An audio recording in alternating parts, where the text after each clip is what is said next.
I was in the shadows, I came to the light with a path of spitters who wanna be first and never be last. I've been ahead of the game, I've been ahead of the craft, I wanna laugh. Alright, I want to make this short and snappy as a review, because I know that if I let myself too loose, then I'll just ramble on about how much I like this album. Spoiler alert. Yeah, I like the album for way too long, and it'll hit the half-hour mark, which is a great display of my passion for it, but it's going to be a pain in the ass to edit and a pain in the ass to watch in full, because some people do just want to hear my thoughts snap quick like that. Yeah, let's talk about Wiley's Godfather, a new installment in the genre, the subgenre of hip-hop that is based in the UK, which came about in the early 2000s after people were kind of doing freestyle flows and raps over UK garage music. Kind of burst off thanks to artists that actually did get quite a lot of mainstream buzz, like Dizzy Rascal, of course, and Wiley too. But there are also some other artists that are considered veterans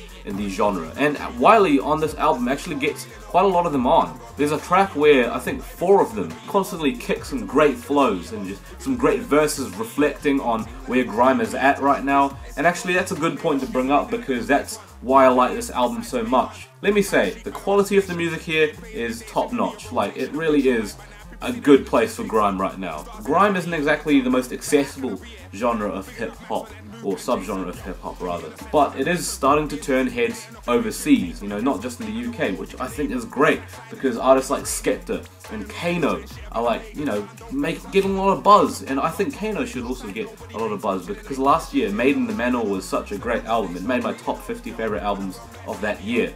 But anyways, back to Wiley. We're almost 2 decades into this genre's run, and Wiley is proving that Grime still has a lot of great creativity, catchiness, and just absolute bangers to offer, whilst not being too samey, which is kind of the turn off for a lot of people who listen to Grime and think that it's just, the beats are too similar and the flows are too similar and the mannerisms are too similar. No, Grime actually has a lot to offer, and Wiley's Godfather should be a great signpost of the creativity that it can offer at this point. And that's why I think this album is so great, because not only is the quality of the music fantastic, but also for what it stands for, as Wiley is one of the veterans of Grime.